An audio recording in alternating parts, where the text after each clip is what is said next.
You're locked in to the hottest station on the planet. Resistance is futile. The revolution has begun.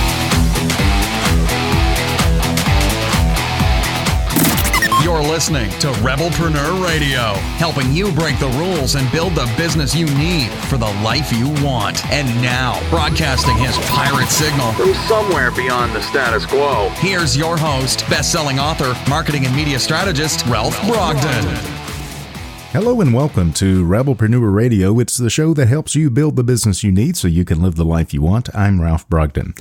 Have you ever had an idea for a new product, a new invention, a solution to a problem, and you thought, wow, this would really make the world a better place and it would make me a lot of money, but you didn't know how to take that great idea and turn it into a great product? Today's guest is going to show you how to do that because this is what he does. Kyle Handfield is founder and managing director of Ventrify Inc. With a background in mechanical engineering from the University of Alberta, Kyle worked with several organizations, including overseas organizations, before eventually founding Ventrify. His view and vision are that innovation is not looking at problems differently, but finding solutions to problems that nobody knows exist. As a hardware producer and startup, Kyle and the team at Ventrify aim to help entrepreneurs bring their ideas to the real world, collaborating with clients from design all the way through to manufacturing overseas. Kyle, welcome to Rebelpreneur Radio. Yeah, thanks for having me, Ralph. I'm excited to be here. I'm really looking forward to finding out how you take ideas and turn them into tangible products. That is kind of a mystery, I think, to a lot of people, and we just kind of take it for granted that things are here and somewhere somebody had a great idea, but there's a lot of work that goes in between and goes into turning those ideas into products. So it takes a special skill set to make that happen. Tell us a little bit about yourself and what got you interested in mechanical engineering. Yeah, well, Ralph, similar to what you just came up to, it's how do you even get started? You have an idea for a physical product. What is the next steps? So I was in mechanical engineering at the University of Alberta. Worked in the oil field, worked in road construction, worked in chemical plants, and I was always fascinated by inventing ideas. So I like to say I'm an inventor by passion. So I ended up applying for positions all over the world and ended up working over in Taipei and in Shenzhen, China, developing and mass producing consumer products. So that's really how I got my first introduction into the industry and realized, yeah, this is a complex process. Typically to develop an electronic product, it could be whatever. You could say it's a smart dog feeder. You're going to use 12 to 15 different professions, and it's going to take you 8 to 12 months, and there's many steps along the way. So I ended up starting Ventrify Inc. It's a product development company about 2 years ago now, and we work with exactly what you just described, helping take an idea from those early stages of a napkin sketch through to manufacturing and mass production. Interesting. I mean, that's got to be really fascinating. It's like putting together a puzzle without having the picture or without, having the predetermined pieces. You're actually creating the puzzle and then putting it all together. So that's got to be a fascinating process. Give us some examples of products that you're working on right now, just so we can get an idea of what you're doing. Yeah, Ralph. So a couple different projects we have right now is actually the first product we ever manufactured and designed is called the Tie Master. So it's spelled how it sounds, but it's a closet organizer to hang your neckties. So it sells on both Amazon in Canada and in the US. Then you can hang up to 60 neckties on it. And we do stuff all the way to we're making a heated vibrating foam roller to roll out sore muscles. So keep your eye out. That'll be doing a Kickstarter in the new year. That sounds like something I could use. Oh yeah, that's exactly it. All the projects we love working with are when people come to us with an idea and we say, oh, I totally want one of those. Because Right. if you're designing a product and you have the passion behind it, so, our tagline with our company is your product, our passion. We try to pick products that we think are going to succeed and that we can kind of really relate to. Because that's, if all the designers in the product are building something because they eventually want the best solution, you usually end up with a better product. Yeah. Yeah. Very interesting. So who do you work with? Is it individual people who just have an idea one day and they reach out to you, or they get on the internet and look for a way to turn this into a product? Or is it larger companies that they have ideas for things, or maybe is it a little bit of both, or how does that work? Yeah, and Ralph, that's a really good question. So our clients really fall into two different categories. The first category is exactly what you said. Individuals, they had an idea.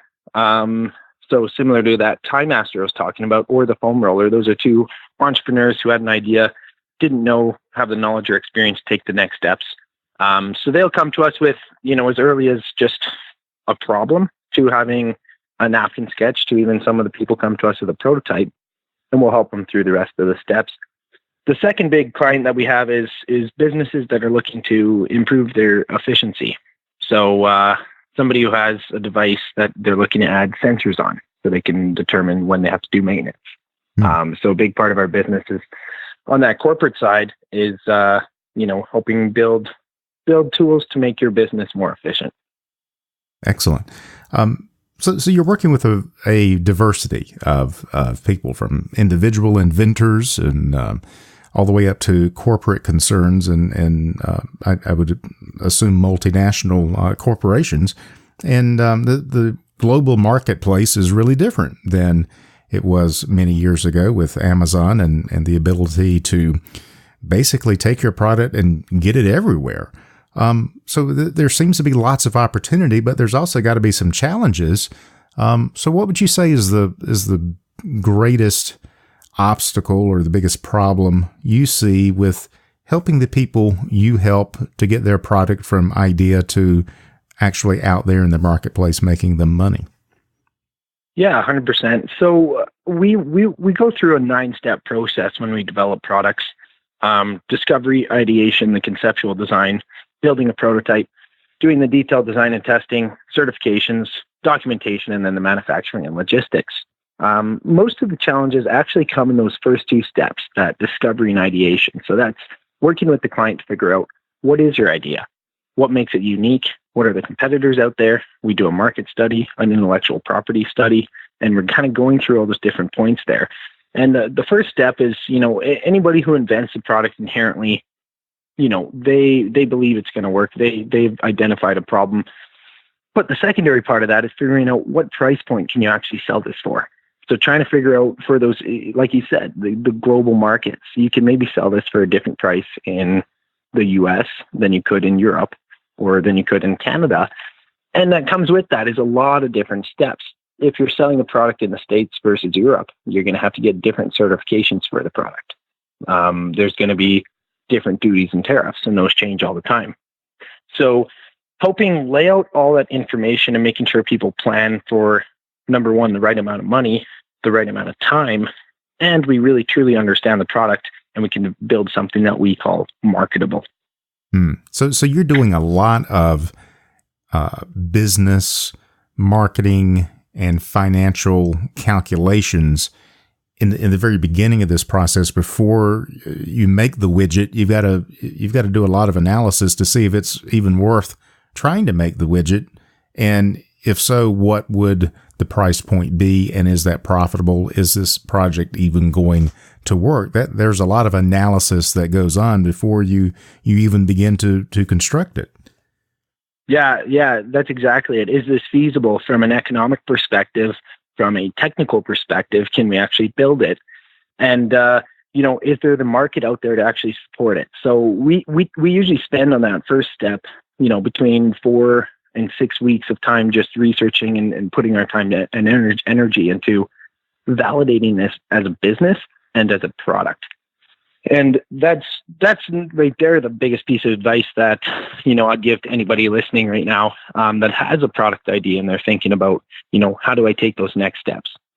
Is, that's my next question is if I'm sitting here, and I think all of us, and maybe a lot of our listeners have probably had a great idea for a product. And usually it's based on a product that they were trying to use and it didn't do exactly what they wanted. And they thought, if I had a product that did this instead of that and a little bit different, or maybe something radically different, completely different product, man, this would make life so much easier, but then they don't know where to go with that idea. So I think the greatest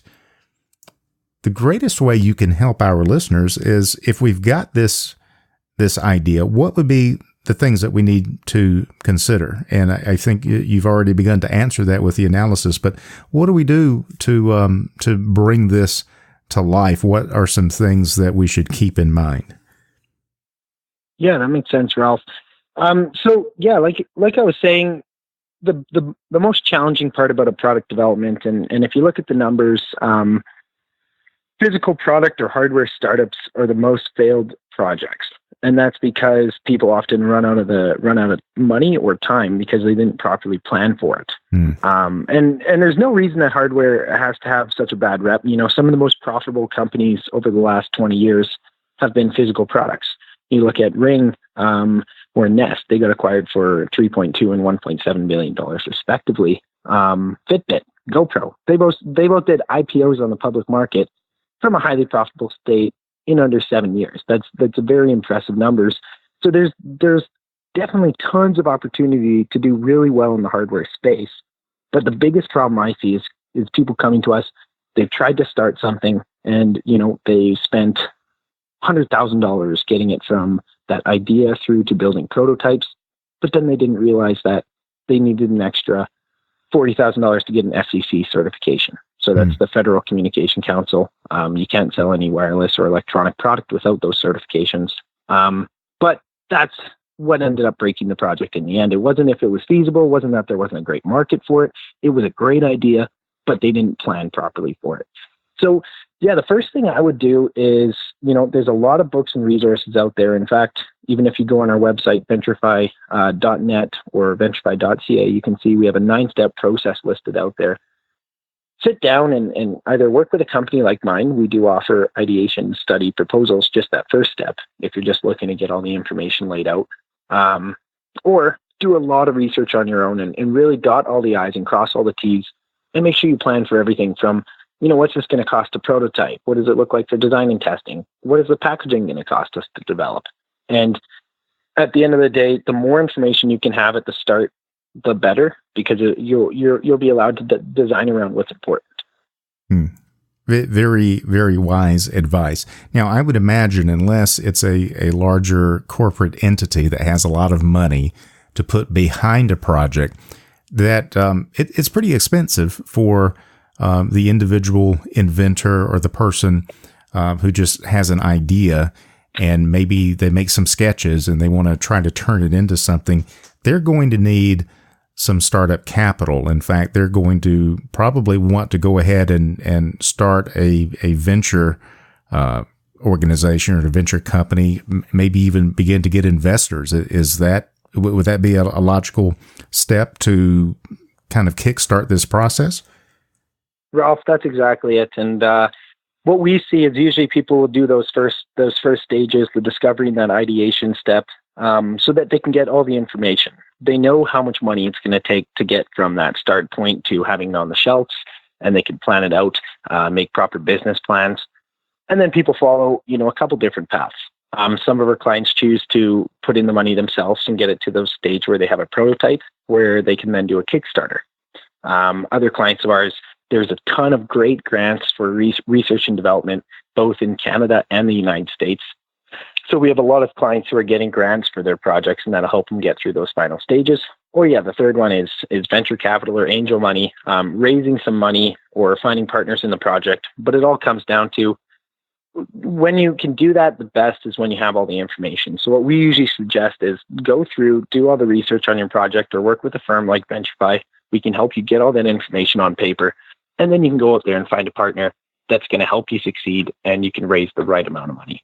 That makes total sense. So it's going to be a little bit of working with you and kind of figure out what the parameters need to be, and particularly what is the price tag? What is it going to take to get this thing off the ground?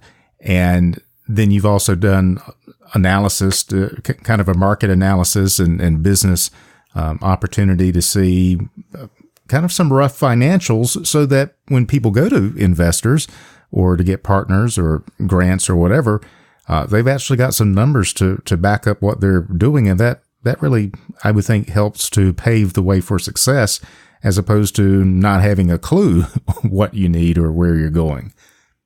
Yeah, and that's exactly it, Ralph. You end up with, the first time you set up with manufacturing, you got to pay for injection molding molds. So you got to tool molds, you got to do dies for metal. There's a lot of setup costs when it comes to manufacturing that people won't include. I've seen a mold cost on a product we developed go up to $70,000 US. So that's where it becomes so important to plan those things out.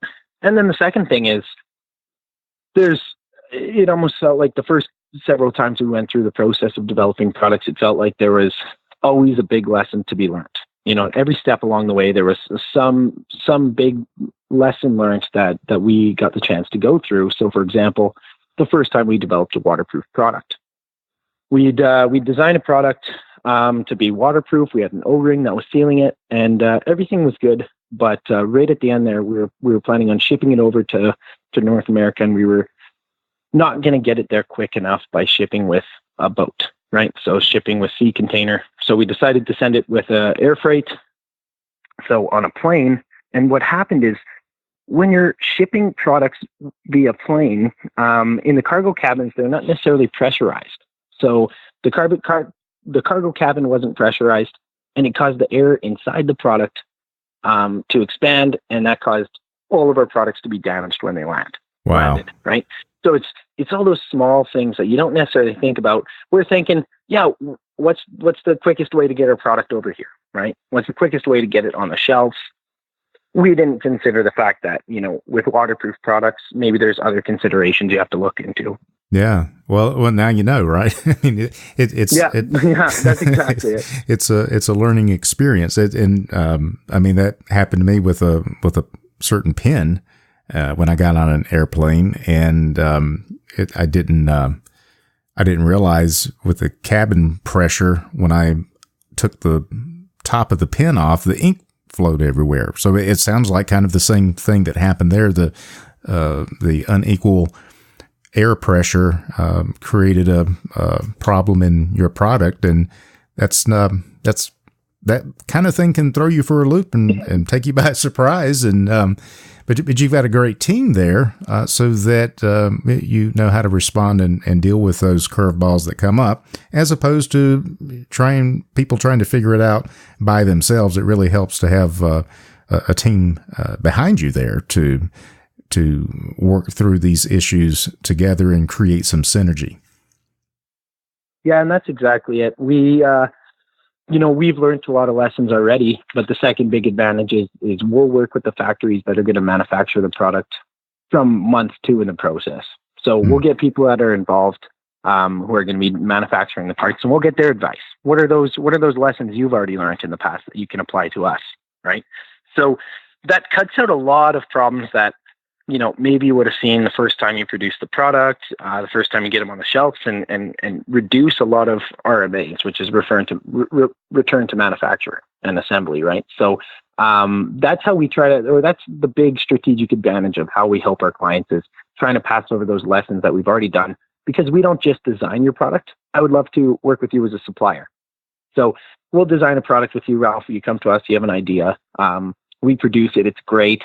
But the best client is somebody who goes out there, sells it, and you give me a call in a year. You say, "Hey, Kyle, we just sold 100,000. We need another 100,000." Those are the best clients that I'm looking to work with. So we have a what would you call that? A value here at Ventrify. We say, "You're succeed together." So, and we truly believe that. We think all of our clients have a chance to work with us, and we can succeed together. I think that's really exciting that you can offer that, and take it from idea all the way up through mass production and getting it out there. So I think if anyone is listening to this and they are toying with the idea of creating a product, a mass producible product, and taking it to market, they don't know where to go. They don't know how to start. I think they should reach out to you, Kyle. What is the best way for our listeners to connect with you? Yeah, the best way would be go on our website, ventrify.net, ventrify.net, and then you can go to the Contact Us page, and you can fill out a little form there. It'll send us an email there, and then we can get on a phone call. And we do free discovery calls. So whether we'll have a chat, see if there's a fit, and if not, there's usually somebody in my network that I'll be able to refer you to. Perfect. So you can't lose there. Just go to that website, ventrify.net or ventrify.ca, goes to the same place. And you can see what they're up to. And who knows, you may have the next most popular product in the world. You don't know until you reach out and have a conversation. So Kyle, this has really been informative. I hope that it opens up new vistas of possibility to people who are listening and think that they have a great idea for a project. I hope that they will reach out to you. Any final thoughts or words of wisdom you'd like to pass along to us as we close? Yeah. Final thought is do the work up front. So work you do at the start of your business or the start of your product will go a lot further. If you're trying to redesign a product that's already been mass produced, you'll have to spend a lot more money. So if you haven't already done it, read the Lean Startup, read books about starting products and doing rapid iterations. So get feedback from the customers early on, and ultimately, that's the best way to success. Clients always ask me, should I kickstart? Should I do an Indiegogo campaign? And I say yes, for the reason of that's probably the best tool to validate your product. If it sells on Kickstarter, there's a market for it, and you can probably continue to grow it. Excellent. Well, that's great practical advice from Kyle Handfield. He is founder and managing director with Ventrify Incorporated. As a hardware producer and startup, Kyle and the team at Ventrify aim to help entrepreneurs bring their ideas to the real world, collaborating with clients from design all the way through to manufacturing overseas. You can find out more at ventrify.net. We'll have that link on the Rebelpreneur website as well. Kyle, thank you so much for your time today and for being on Rebelpreneur Radio. I really appreciate it. Thanks a lot, Ralph. I was happy to be here. And anybody listening, feel free to reach out to me and we can start a conversation. You've been listening to Rebelpreneur Radio with Ralph Brogden. Download the show notes and much more at rebelpreneur.com.